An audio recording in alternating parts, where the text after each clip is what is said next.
বরিশালে। বরিশালে ওই একটা লোক ছিল সেলিম আহমদ, মারা গেছে সেলিম আহমদ।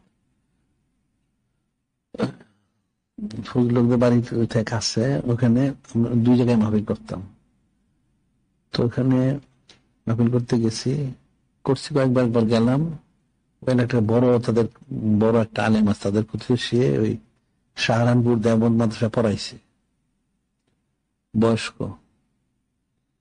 পড়াইছে। তাকে অনেকে বয়াতের জন্য বলছিল, শশীনওয়ালার অনেকের জিয়নপুরি, সে কথা বয়াত তার পছন্দ হয় না। আর তার খাসলত এরকম ছিল, তার অনেক ছাত্র, যদি কোনো শুনতে পীর সাহেব আসছে তাহলে উনি গিয়া ফেতনা সৃষ্টি করতো, নানান রকম চুচেরা প্রশ্ন এটা সেটা করে ফেতনা করতো। যাই হোক, ওই এলাকায় সে কথিত বড় আলেম। আমরা গেলাম, তারপরে মাহফিলে সে আসছে। সেলিম আহমদ খুব ভয় পেয়েছে, কোন ফেতনাদানি করে। দেখ ঠিক আছে, মাহফিল হইলো, সব শেষ হইলো, সে সব শুনছে, তার অনেক ছাত্রটা তো নিয়ে আসছে, শুনছে। শুনে মাহফিলের পরে তখন তো রাত্রে 1টা 2টা বেজে গেছে, আসছে আমার কিছু জরুরি কথা আছে। তাই আমি বললাম, এখন তোর জরুরি কথা বলা সম্ভব না, শোনার না, তাই আপনি কালকে দিনের বেলা আসেন, 10টা 11টার দিকে আসেন। আচ্ছা ঠিক আছে।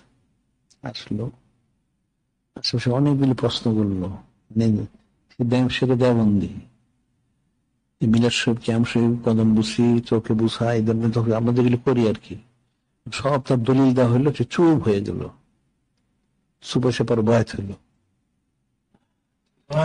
সে বয়াত হইলো, আমি যেগুলো অনেকে জিজ্ঞেস, কেউ আমাকে জব দিতে পারে না।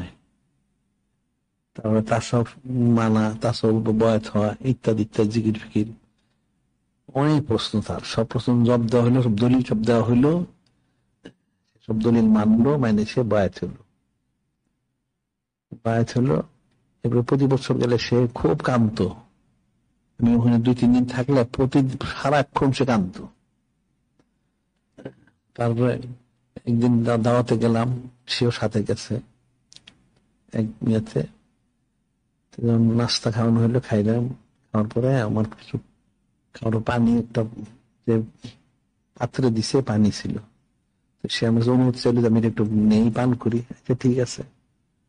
তখন সে এই পানিটা নিয়ে বললো যে 3 প্রকার পানি দাঁড়ায় পান করতে হয়। সে অনেক মজলিসের লোকজন আছে অনেক, তার মধ্যে সে তো তাদের এলাকার কথিত বড় আলেম।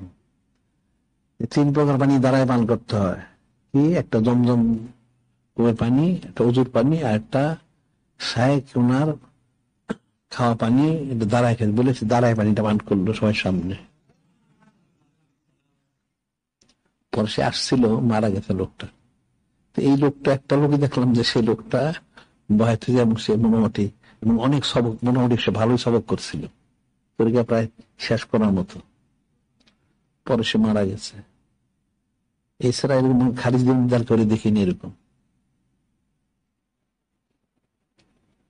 কারণ এগুলি এদের জাতিগত বিদ্বেষ। ওই লোকটা আসলে আসলে আলেম, তাকে যখন সব দলিল বলা হইলো, সবটা সে মানলো। মানার পরে বললো যে আমি তো অনেক অনেক জিজ্ঞেস করছি, কিন্তু কেউ তো আমার দলিল দিতে পারেন না, এই জন্য কেউ মানি না। এর মানলো, এর সে বয়াত ছিল, সে কানলো, অনেক কানলো। এখন হেদায়েত যদি থাকে কারো, সেটা